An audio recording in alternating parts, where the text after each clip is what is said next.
ಯಾವುದನ್ನು ಮಾಧ್ಯಮಗಳಾದ ನಾವು, ರಕ್ಷಣಾ ವಿಶ್ಲೇಷಕರು, ವಿದೇಶಾಂಗ ಎಕ್ಸ್ಪರ್ಟ್ಗಳು ಸುಯಿಸೈಡಲ್ ಅಂತ ಹೇಳ್ತಾ ಇದ್ರು, ಬ್ಲಂಡರ್ ಅಂತ ಹೇಳ್ತಾ ಇದ್ರು, ಅದು ಆಗೇ ಬಿಡುತ್ತಾ? ಸದ್ಯದ ಪರಿಸ್ಥಿತಿ ನೋಡ್ರೆ ಹಂಗೆ ಅನ್ನಿಸ್ತಾ ಇದೆ. ಇಲ್ಲಿ ತನಕದ ಯುದ್ಧ 1 ತಿಂಗಳ ಯುದ್ಧ, ವೈಮಾನಿಕ ದಾಳಿ, ವಿಮಾನಗಳ ಬರೋದು, ಬಾಂಬ್ ಹಾಕೋದು, ವಾಪಸ್ ಹೋಗೋದು, ಮಿಸೈಲ್ಗಳ ಬರೋದು, ಟಾರ್ಗೆಟಿಗೆ ಬೀಳೋದು, ಇಷ್ಟಕ್ಕೆ ಸೀಮಿತವಾಗಿತ್ತು. ಇಷ್ಟೆಲ್ಲ ಆದರೂ ಡೊನಾಲ್ಡ್ ಟ್ರಂಪು ಅಮೇರಿಕದಲ್ಲಿ ಕೂತ್ಕೊಂಡು ರೆಜಿಮ್ ಚೇಂಜ್ ಅಂತ ಮೊದಲ 1 ವಾರ ಮಾತಾಡಿದ್ರು. ರೆಜಿಮ್ ಚೇಂಜ್ ಅಂದರೆ ಅಯಾತುಲ್ಲಾ ಅಲಿ ಖಮೇನಿ ನೇತೃತ್ವದ ಸರ್ಕಾರ ಇತ್ತಲ್ಲ, ಅದನ್ನು ಕಿತ್ತಾಕಿ ಫ್ರೆಂಡ್ಲಿ ಸರ್ಕಾರವೊಂದನ್ನು ಇರಾನ್ನಲ್ಲಿ ಸ್ಥಾಪಿಸುವುದು, ರೆಜಿಮ್ ಚೇಂಜ್. ಇದು ಸಾಧ್ಯವಾ? ಜಗತ್ತಿನ ಮಿಲಿಟರಿ ಇತಿಹಾಸದಲ್ಲಿ, ಆಧುನಿಕ ಜಗತ್ತಿನ ಮಿಲಿಟರಿ ಇತಿಹಾಸದಲ್ಲಿ ಕೇವಲ ಏರ್ಫೋರ್ಸನ್ನು ಇಟ್ಕೊಂಡು ರೆಜಿಮ್ ಚೇಂಜ್ ಮಾಡೋದಕ್ಕೆ ಯಾರಿಂದನೂ ಆಗಿಲ್ಲ. ರೆಜಿಮ್ ಚೇಂಜ್ನ ಉದ್ದೇಶವೇ ಇದ್ದದ್ದು ಅನ್ನೋದಾದರೆ ಇನ್ಫಂಟ್ರಿ, ಭೂಸೇನೆ, ಆರ್ಮಿ ಆ ದೇಶದೊಳಗೆ ನುಗ್ಗಬೇಕು.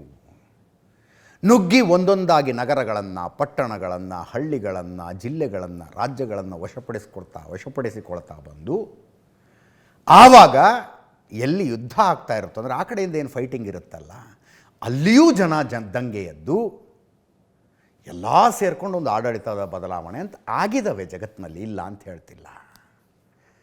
ಕೇವಲ ವೈಮಾನಿಕ ದಾಳಿಯ ಮೂಲಕ ರೆಜಿಮ್ ಚೇಂಜ್ ಮಾಡಿಬಿಡ್ತೀವಿ ಅಂತ ಡೊನಾಲ್ಡ್ ಟ್ರಂಪ್ ಹೇಳ್ತಾ ಇದ್ದದ್ದನ್ನು ನೋಡಿ ರಕ್ಷಣಾ ವಿಶೇಷಜ್ಞರು ನಗ್ತಾ ಇದ್ರು.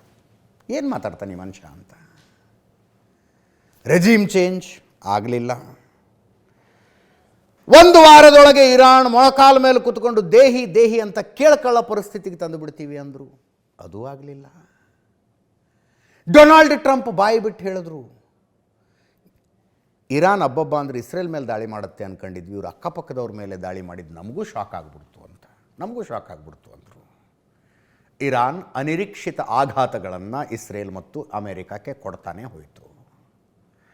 ಈಗ ಇರಾನ್ ಮಾತುಕತೆಗೆ ತುದಿಗಾಲಲ್ಲಿದೆ ಅಂತಿದ್ದಾರೆ. ಅಂಥ ಟೈಮ್ನಲ್ಲಿ 50,000 ಸೈನಿಕರನ್ನು ಮಿಡ್ಲ್ ಈಸ್ಟಿಗೆ ತರೋ ಉದ್ದೇಶ ಆದರೂ ಏನು? USS ಟ್ರಿಪೋಲಿ ಅಂತ ಇನ್ನೊಂದು ಹಡಗು ಬಂತು.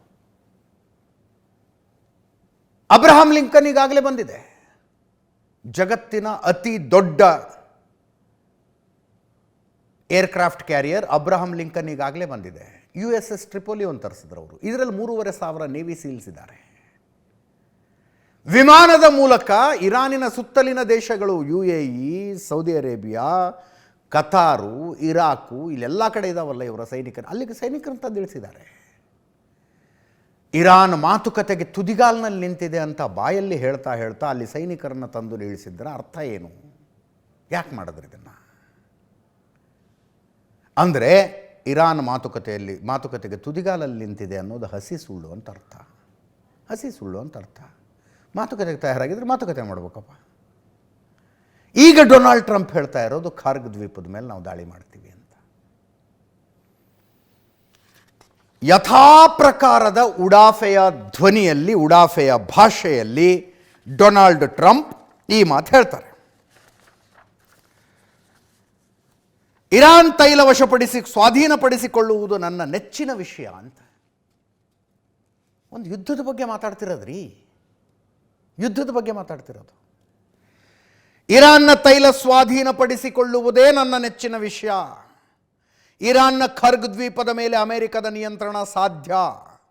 ಅಲ್ಲಿ ಯಾವುದೇ ರಕ್ಷಣಾ ವ್ಯವಸ್ಥೆ ಇದೆ ಅಂತ ನಾನು ಭಾವಿಸೋದಿಲ್ಲ. ನಾವು ಈಗ ಖರ್ಗ್ ದ್ವೀಪವನ್ನು ಸುಲಭವಾಗಿ ವಶಪಡಿಸಿಕೊಳ್ಳಬಹುದು. ಪಶ್ಚಿಮ ಕರಾವಳಿಯಲ್ಲಿರುವ ಖರ್ಗ್ ದ್ವೀಪ ತೈಲ ರಫ್ತು ಕೇಂದ್ರವಾಗಿದೆ. ಪೆಂಟಗನ್ ಖರ್ಗ್ ದ್ವೀಪದ ಮೇಲೆ ಭೂದಾಳಿ ನಡೆಸಲು ಯೋಜಿಸಿದೆ. ಆದರೆ ನಮ್ಮ ಸೇನೆ ಸಂಪೂರ್ಣ ಪ್ರಮಾಣದಲ್ಲಿ ಆಕ್ರಮಣ ಮಾಡುವುದಿಲ್ಲ. ಹಲವು ಆಯ್ಕೆಗಳಿವೆ, ಪರಿಸ್ಥಿತಿ ಅವಲಂಬಿಸಿ ಕ್ರಮ ಕೈಗೊಳ್ಳುತ್ತೇವೆ ಅಂತ ಡೊನಾಲ್ಡ್ ಟ್ರಂಪ್ ಸ್ಟೇಟ್ಮೆಂಟು. ಏನಾಗುತ್ತೆ ಖರ್ಗ್ ದ್ವೀಪವನ್ನು ಇವರು ವಶಪಡಿಸಿಕೊಂಡ್ರೆ? ಫಸ್ಟ್ ಇದೊಂದು ಆಡಿದ ಮಾತು ಕೇಳಿಸ್ಕೊಳ್ಳೋದಕ್ಕಿಂತ look at that body language. ಮಾತಾಡ್ತಾ ಇರುವ ಇರಾನಿನ ತೈಲ ಸ್ವಾಧೀನಪಡಿಸಿಕೊಳ್ಳುವುದೇ ನನ್ನ ನೆಚ್ಚಿನ ವಿಷಯ.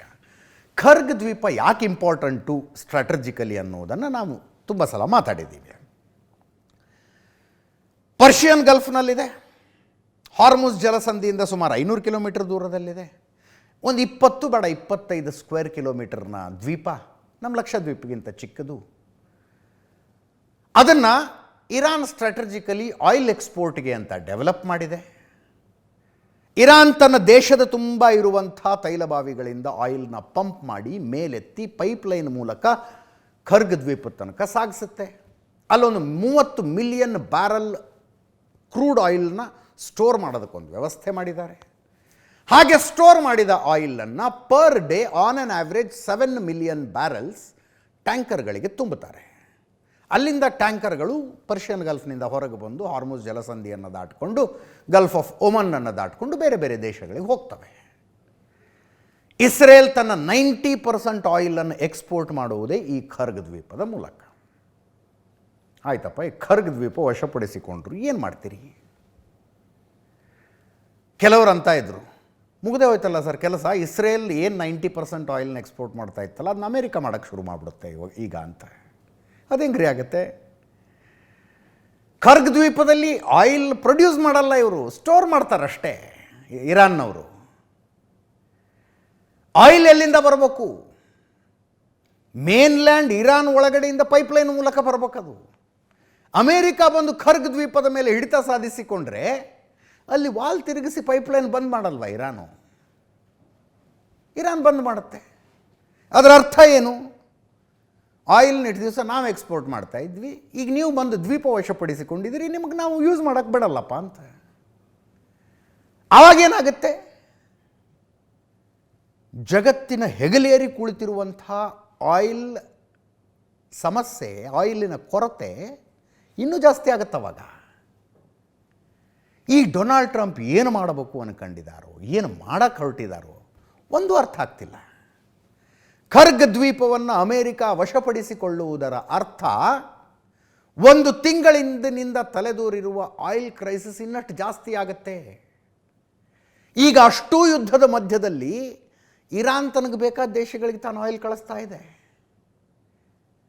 ಅಂದರೆ 7 ಮಿಲಿಯನ್ ಬ್ಯಾರಲ್ಸ್ ಆಫ್ ಆಯಿಲ್ ಯಾವುದೋ ಒಂದು ದೇಶಕ್ಕೆ ಹೋಗುತ್ತೆ ರೀ, ಎಲ್ಲೋ ಒಂದು ಕಡೆ ಹೋಗುತ್ತಪ್ಪ. ಆ ದೇಶ ಆಯಿಲ್ ಪರ್ಚೇಸ್ ಮಾಡಬೇಕು ಅಂತ ಮಾರ್ಕೆಟಿಗೆ ಬರೋದಿಲ್ಲ. ಈಗ ಅವರು ಮಾರ್ಕೆಟಿಗೆ ಬಂದರೆ ಪ್ರೈಸ್ ಎಲ್ಲಿಗೆ ಹೋಗುತ್ತೆ?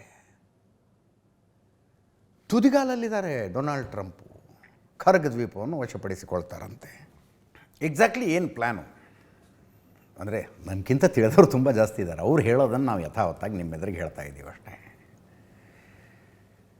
ಫೆಬ್ರವರಿ 28ನೇ ತಾರೀಕು ಈ ಯುದ್ಧದ ಉದ್ದೇಶ ಏನಾಗಿತ್ತು? ಇರಾನ್ನಲ್ಲಿ ರೆಜಿಮ್ ಚೇಂಜ್ ಮಾಡುವುದಾಗಿತ್ತು. ಇವತ್ತು ಈ ಯುದ್ಧದ ಉದ್ದೇಶ ಏನು? ಹಾರ್ಮುಜ್ ಜಲಸಂಧಿಯನ್ನು ಫ್ರೀ ಮಾಡೋದಂತೆ. ಫೆಬ್ರವರಿ 27ನೇ ತಾರೀಕಿನ ತನಕ ಹಾರ್ಮುಜ್ ಜಲಸಂಧಿ ಫ್ರೀನೇ ಇತ್ತು ಸ್ವಾಮಿ.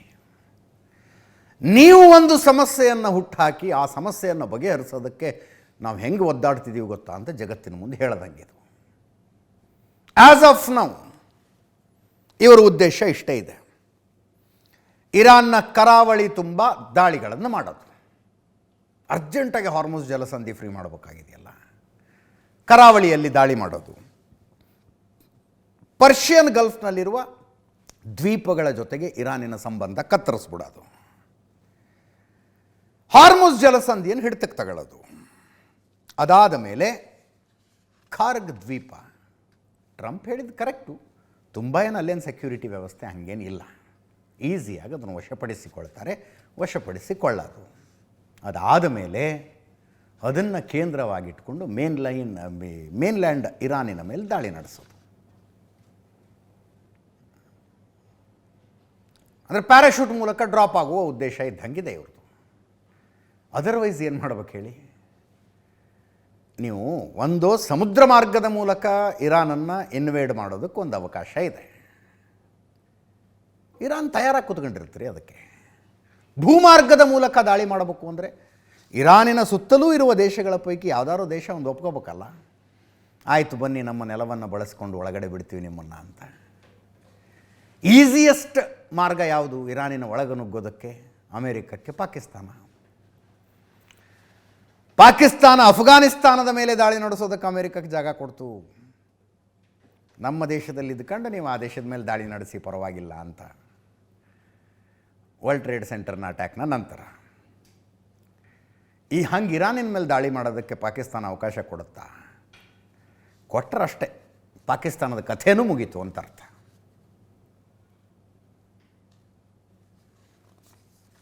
ಇರಾನ್ IRGC ಹೇಳ್ತಾ ಇದೆ, ಬಂದಾರು ಬನ್ನಿ, ಒಳಗೆ ಹೆಜ್ಜೆನಾರು ಇಡಿ ನಮ್ಮ ದೇಶದಲ್ಲಿ ಅಂತ.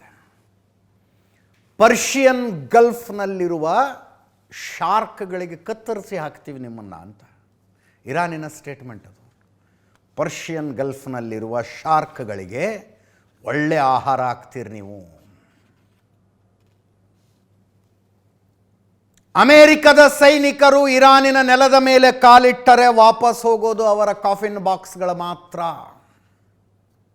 ಅವರ ಶವಪೆಟ್ಟಿಗೆಗಳ ವಾಪಸ್ ಹೋಗ್ತವೆ ಅಂತ IRGC ಸ್ಟೇಟ್ಮೆಂಟನ್ನು ತೆಹರಾನ್ ಟೈಮ್ಸ್ನಲ್ಲಿ ಪಬ್ಲಿಷ್ ಮಾಡಿದ್ದಾರೆ ನೋಡಿ. ವಾಪಸ್ ಹೋಗೋದು ನಿಮ್ಮ ಶವಪೆಟ್ಟಿಗೆಗಳು ಅಂತ.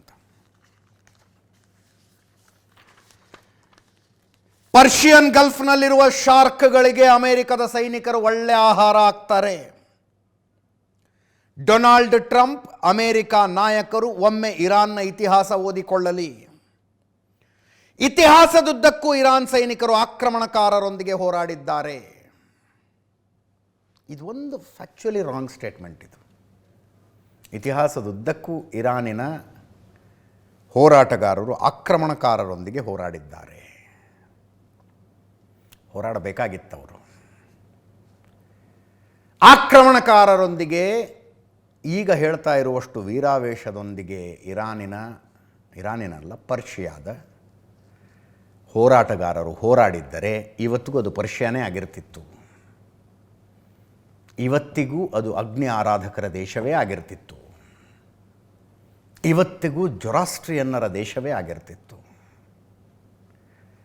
ಪಾರ್ಸಿಗಳು ಅಂತ ಭಾರತದಲ್ಲಿ ಜೀವನ ಮಾಡ್ತಾ ಇದ್ದಾರಲ್ಲ, ಅವರು ಭಾರತಕ್ಕೆ ಬರುವ ಸನ್ನಿವೇಶವೇ ಇರ್ತಿರಲಿಲ್ಲ. ಇವರು ಹೇಳ್ತಾ ಇರುವ ಹಾಗೆ ಇತಿಹಾಸ ಓದ್ಕೊಳ್ಳಿ, ಹೋರಾಡಿದಾರವರು, ನಾವು ಹೋರಾಡಿದ್ದೀವಿ ಇರಾನಿಯನ್ನರು. ಫ್ಯಾಕ್ಚುಯಲಿ ಇನ್ಕರೆಕ್ಟ್ ಸ್ಟೇಟ್ಮೆಂಟ್. IRGC ಅದನ್ನು ಕರೆಕ್ಟ್ ಮಾಡ್ಕೋಬೇಕೇನೋ. ಇತಿಹಾಸದುದ್ದಕ್ಕೂ ಇರಾನ್ ಸೈನಿಕರು ಆಕ್ರಮಣಕಾರರೊಂದಿಗೆ ಹೋರಾಡಿದ್ದಾರೆ. ಇರಾನ್ನ ಬಲಿಷ್ಠ ಪಡೆಗಳು ತನ್ನದೇ ಆದ ಹೆಮ್ಮೆ ಹಾಗೂ ಗೌರವ ಹೊಂದಿವೆ. ಒಂದು ವೇಳೆ ಅಮೆರಿಕ ಅಧ್ಯಕ್ಷರ ಬೆದರಿಕೆ ಕಾರ್ಯರೂಪಕ್ಕೆ ಬಂದರೆ ನಿಮ್ಮ ಸೈನ್ಯದ ದುಃಖಕ್ಕಾಗಿ ನಾವು ನಿಮಿಷಗಳನ್ನು ಎಣಿಸುತ್ತಿದ್ದೇವೆ ಅಂತ. ನಿಮಿಷಗಳನ್ನು ಎಣಿಸುತ್ತಿದ್ದೇವೆ, ಇರಾನಿನ ಸೇನಾ ವಕ್ತಾರರ ಹೇಳಿಕೆ.